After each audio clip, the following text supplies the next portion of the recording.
ফাতেমাবাদ চাহ বাগিচা মেনেজমেণ্টৰ অজাৰকতাৰ ফলত জুনিয়ৰ এডমিনিষ্ট্ৰেটৰৰ অজাৰকতাৰ ফলত আজি শ্ৰমিকৰ হান অচৰা অৱস্থা আৰু আজি মৃত্যুমুখত পৰিব লগা হৈছে। আজি আমাৰ যোৱা সন্ধিয়া আমাৰ পখিলা উৰিয়া 56 ইয়াৰ্ছ আছিলে, তেওঁ বেমাৰত ভুগি মানে তেওঁ মৃত্যুবৰণ কৰিলে আৰু তেওঁৰ টকাৰ অভাৱ, খোৱা দোৱাৰ অভাৱৰ কাৰণে তেওঁ মৃত্যুবৰণ কৰিলে। আৰু ইতিমধ্যে আমাৰ মাজত আৰু 4জনমান পেচেণ্ট আছে যিসকল আজি মানে সিৰিয়াছ কণ্ডিশ্যনত আছে। এটা হ'ল গীতা বৰ্মন, চম্পানাথ, চালমি কুজুৰ, এনেকুৱা ধৰণে শ্ৰমিক, জোনাকী সূত্ৰধৰ, এনেকুৱা শ্ৰমিকসকল মানে পাৰ্মানেণ্ট ৱৰ্কাৰ, কিন্তু তেওঁলোকে আজি বেমাৰত ভুগি আছে আৰু তেওঁলোকৰ চিকিৎসাৰ কাৰণে কোনো ধৰণৰ ব্যৱস্থা নাই। চিকিৎসা মানে বাগিচাৰ যোনটো নেকি মেডিকেল আছে তাতেহে চিকিৎসা কৰা হয় আৰু বাগিচা মেডিকেল যোনটো নেকি পৰিৱেশ, সেই পৰিৱেশ মেডিকেল বুলি কোৱা নাযায়, কাৰণ তাতে পেচেণ্ট থোৱাৰ ব্যৱস্থা এনেকুৱা নাই ভাল এটা, আৰু তাতে ডক্টৰ এজন নাই য'ত নেকি আমাৰ শ্ৰমিকে কেনেকুৱা ধৰণে ৰিকভাৰ কৰা হ'ব বা কেনেকুৱা ধৰণে তেওঁক চোৱা চিতা কৰা হ'ব, সেই ব্যৱস্থাটো নাই। আৰু যাৰ কাৰণে আজিৰ তাৰিখত এটা এম্বুলেঞ্চ বিচাৰিলেও তাতে তেল নাথাকে আৰু সেনেকুৱা ধৰণে পৰিৱেশ হৈ আজি এই শ্ৰমিক এটা মৃত্যুবৰণ কৰিলে। আমি দুখিত যে ফাতেমাবাদ চাহ বাগিচা এনেকুৱা এটা অজাৰকতা সৃষ্টি হোৱাৰ ফলতো এটা প্ৰশাসনীয় বা যিসকল বিষয়া আছে তেওঁলোকৰ এটা তৎপৰতা দেখিবলৈ পোৱা নগ'ল। আৰু এইটোৰ কাৰণে আমি মুখ্যমন্ত্ৰীক কাটৰ আহ্বান কৰিছোঁ যে অতি শীঘ্ৰে যিহেতু মুখ্যমন্ত্ৰী ডাঙৰীয়া আমাৰ বাগিচাৰখনৰ অৱস্থাটো বুজি পায়, জ্ঞাত, কাৰণ নিৰ্বাচনৰ সময়ত আমি দেখিবলৈ পাইছিলোঁ যে তেওঁ 15 দিনৰ ভিতৰত মানে ঠিক কৰাৰ এটা কথা আমাক ঘোষণা কৰিছিলে আৰু কিছু ঠিক হৈছিলে যদিও আৰু পুনৰবাৰ এই বাগিচাখন এডমিনিষ্ট্ৰেটৰে ৰিনিউৱেল তেওঁ পুনৰবাৰ তেওঁৰ স্বত্বত মানে ৰখাৰ কাৰণে তেওঁ এটা ষড়যন্ত্ৰ কৰি বাগিচাখনত অজাৰকতা সৃষ্টি কৰিছে। আৰু দৰমহা পাতিৰ লেনদেন নাই, আমাৰ শ্ৰমিকৰ ৰেচন পাতি ঠিক নাই, তেওঁলোকে বহু ধৰণৰ অসুবিধাৰ সন্মুখীন হৈছে, যাৰ কাৰণে আজিৰ তাৰিখত শ্ৰমিকৰ প্ৰতিটো ঘৰত এটা ভাল চাকি জ্বলা নাই আৰু তেওঁলোকৰ ল'ৰা ছোৱালীৰ ওপৰত এটা আতংকময় পৰিৱেশ হৈছে, কাৰণ তেওঁলোকৰ ল'ৰা ছোৱালী প্ৰতিদিনাই শিক্ষা গ্ৰহণ কৰি আহিছে, কিন্তু আজিৰ তাৰিখত স্কুলত যাব না তেওঁলোকৰ লিখা পঢ়া কৰিব, এইটো এটা অন্ধকাৰৰ দিশত মানে গতি কৰিছে।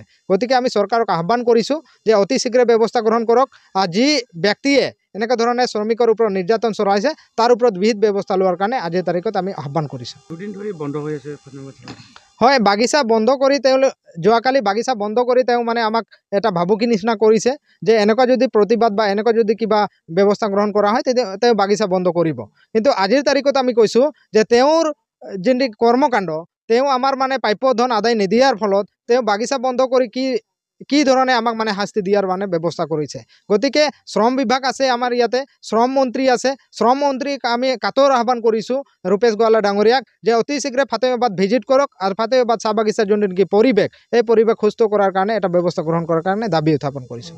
আজি আমি যিহেতু ভুক্তভোগী পৰিয়ালৰ ফালৰ পৰা এটা কেছ দিয়াৰ এটা যুঁজা চলাইছোঁ, হয়তো আমি আলোচনা কৰি ল'ম আৰু যদি দিব লগা প্ৰয়োজন হয় তেতিয়াহ'লে নিশ্চয়কৈ আমি কেছ দিম, কাৰণ কাৰ ওপৰত কেছ দিম আৰু কোনে ব্যৱস্থা ল'ব সেইটোহে ডাঙৰ আটাইতকৈ মানে আমি ডাঙৰ সন্দেহৰ আৱৰ্তত, কাৰণ আমি বহুবাৰ এই বিষয়বস্তুকেইটাৰ ওপৰত মানে বিভিন্ন ধৰণে আমি দাবী আৰু বিভিন্ন ধৰণৰ মেমৰেণ্ডাম ছাবমিট কৰাৰ পিছতো আজিলৈকে কিন্তু শ্ৰমিকৰ পক্ষত মানে আজি আমি ন্যায় পোৱা নাই, যাৰ কাৰণে দিনক দিনে ফাতেমাবাদ চাহ বাগিচা এটা বেয়া পথত গতি কৰিছে আৰু বেয়া পথৰ গতি কৰি আজি শ্ৰমিকৰ অৱস্থা এই জুৰুলা অৱস্থা হ'বলৈ ধৰিছে। চাহ বাগিচাত হিটলাৰী নীতি চলি আছে, ডাইৰেক্টলি যদি ক'ব যাওঁ আমি তেনেহ'লে হিটলাৰী নীতি চলি আছে আৰু এতিয়াৰে পৰা নহয়, আমি বিগত 4 বছৰ ধৰি এইটো মানে অভিযোগ দিয়ে আছোঁ চৰকাৰক, কিন্তু চৰকাৰৰ ফালৰ পৰা কোনো ধৰণৰ মানে ৰেছপনচিবিলিটি নাই। মানে ইয়াতে চৰকাৰকো মানে বুঢ়া আঙুলি দেখুৱাই যে ইয়াতে ফাতেমাবাদ চাহ বাগিচাখন মই চলাই নিব পাৰিম, তেনেকুৱা মানে স্বত্বাধিকাৰী কিছুমানে আহিছে ইয়াতে আৰু তেনেকুৱা তেওঁলোকৰ মতে মানে বাগিচাটো পৰিচালনা কৰি আছে।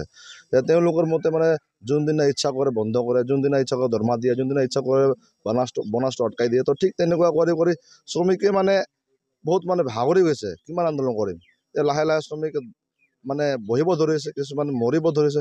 আমি ফৰ এক্সাম্পল দেখা পাওঁ আজিৰ যদি চাওঁ তেনেহ'লে 5টা সপ্তাহত দৰমহা নাই, 5টা সপ্তাহত দৰমহা নাই। দৰমহা নোহোৱাৰ ফলত কিছুমান মানুহে বেমাৰত থকাৰ পিছত আজি মৃত্যুবৰণ কৰিবলগীয়া হৈছে, দুখৰ কথা। আৰু চিকিৎসাৰ অভাৱ আছে, মানে আমাৰ ইয়াত মেডিকেলৰ ফেচিলিটি একো নাই, ডক্টৰ নাৰ্ছ একো নাই ইয়াত, যদিও আছে তেনেহ'লে তেওঁলোকে মানে কেপাবিলিটি নাৰ্ছ বা ডক্টৰ তেনেকুৱা নহয় মানে তেওঁলোকে, আৰু লগতে সেইটোত মৃত্যুবৰণ কৰিছে। আৰু লগতে মানে এতিয়াও মানে বৰ্তমান যদি আমি চাওঁ বাগিচাৰ 7টা গাঁও আছে, 7টা গাঁও যদি গাঁৱত চাওঁ তেনেহ'লে প্ৰত্যেকটা গাঁৱতে আমাৰ 3জন 4জন তেনেকুৱা মানে বেমাৰী মানুহ ওলাব, যাৰ নেকি আজিকালি তেনেকুৱা অৱস্থা হৈ আছে। তো তেওঁলোকৰ এটা মেইন কাৰণ যে তেওঁলোকৰ হাতত পইচা নাই, উন্নত চিকিৎসা চিকিৎসা কৰিব পৰা নাই।